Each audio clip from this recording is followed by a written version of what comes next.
po Earth sign, Capricorn, Taurus, and Virgo. Kumusta po kayong lahat? Okay, so Earth sign, maraming salamat po sa walang sawang pagsubaybay sa ating pong daily horoscope.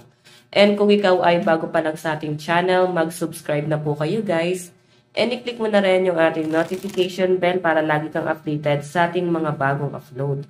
Okay, so Earth sign, tingnan natin ano ba yung focus ng energy mo ngayon. Earth sign. Capricorn, Taurus, and Virgo, meron tayong 5 of Pentacles. Negative thoughts manifesting into real challenge. Fear surrounding money, reach out to others for assistance. Poor timing for becoming self-employed. So, iba sa inyo guys, ayan, baka wala kayong trabaho or pwede meron kayong tinutulungan na walang trabaho. So, yung iba naman sa inyo guys, sabi nga dito, yung negative thoughts mo, ito yung nagkukos kung bakit namamanifest mo yung problema. Okay? So, sabi nga dyan, guys, try mo siyang baliktarin.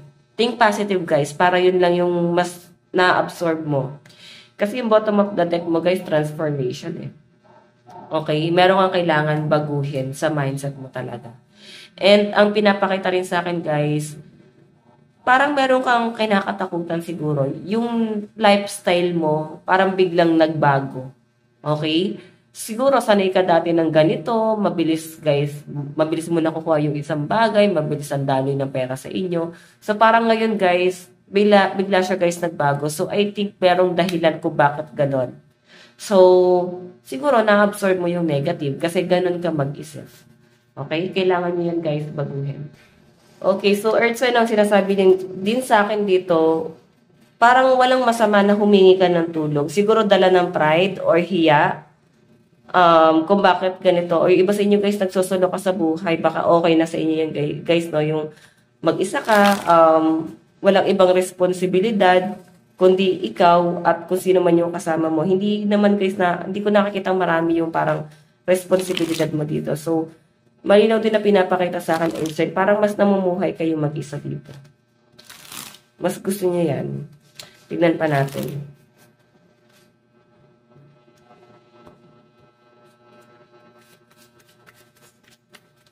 Okay, tignan pa natin.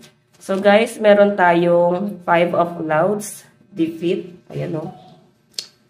Sige, negative agad to guys. Meron tayo, wow, abundance.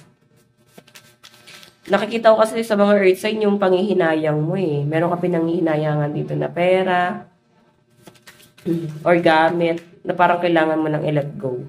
Pero sinasabi kasi dito guys ni Universe, once na i-let go mo yung bagay na yan na talagang kailangan na siguro magpahinga nun, pwedeng gamit yan or kung ano man itong kailangan mong i-let go, mas maganda yung paparating guys. Meron ka marireceive na mas better yung kapalit. Okay? So, naniniwala ba kayo na pag may umalis or nawala, sabihin, mas maganda yung papalit. Okay? Meron tayo, guys, need. Alam nyo, guys, ito ha, kailangan nyo daw, guys, maging grateful. So, siguro, hindi nyo, guys, na-appreciate pa ngayon kasi hindi ito yung hinihiling mo. Possible kasi, Earth sign, na yung dumarating sa inyo, yung mga bagay na hindi nyo talaga hiniling. Okay? So, kailangan, guys, tumingin ka sa paligid mo. So, isipin mo na lang guys na maganda na kung ano man yung nasa paligid mo. Or maganda na yung kalagayan ng mga tao sa paligid mo, pamilya mo. So, ikaw parang nandun ka pa rin sa negativity. Ayan o, meron kang tinanggap sa sarili mo na baka hanggang dun ka na lang. Pero, wag. Tumayo ka Earth sign kasi madami pang paparating sa inyo. Tignan pa natin. May nakikita kasi ako guys, struggle sa pera din sa mga Earth sign eh.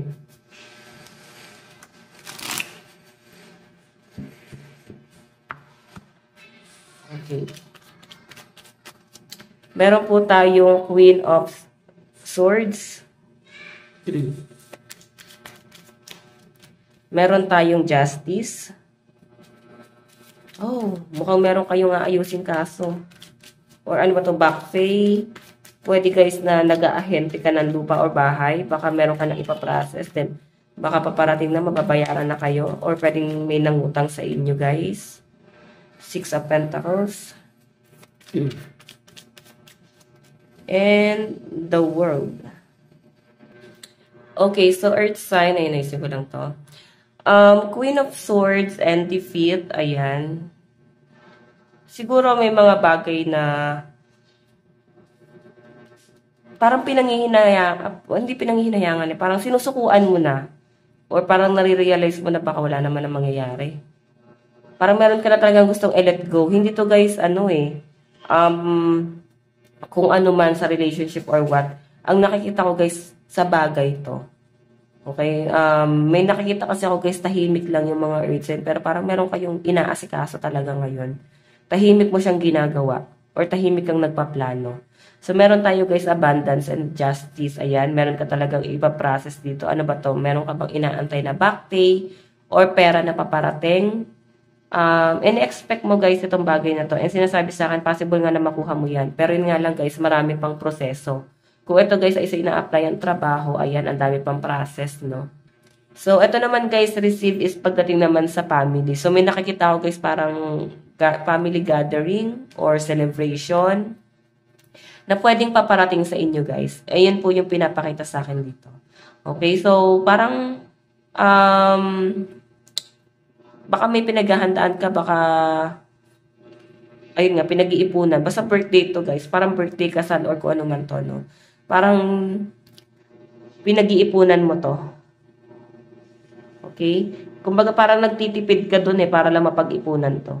So, meron tayo guys, need and the world. Siguro, tinitipid mo rin yung sarili mo, lalo na pag nagbabiyahe ka, parang sacrifice para sa'yo yung pag-travel.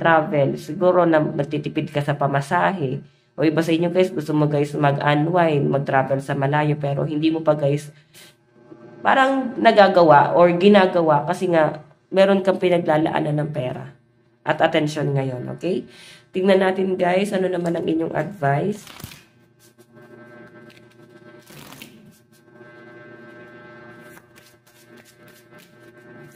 Okay. Tignan natin. Meron po tayong forgive. So, siguro may mga nagawa ka ba dito na parang hindi mo guys mapatawad yung sarili mo, nagigilty ka, parang feeling mo ikaw yung may pagkakamali kung bakit may mga nangyayaring di maganda. So, wag mo guys i-blame yung sarili mo. Isipin mo na lang na nakatadhana kung bakit nangyayari yung mga bagay-bagay na dumarating sa buhay mo ngayon, okay? So, Earth sign, ito lang po ang inyong reading. Bukas ulit. God bless and love you all. Bye-bye po.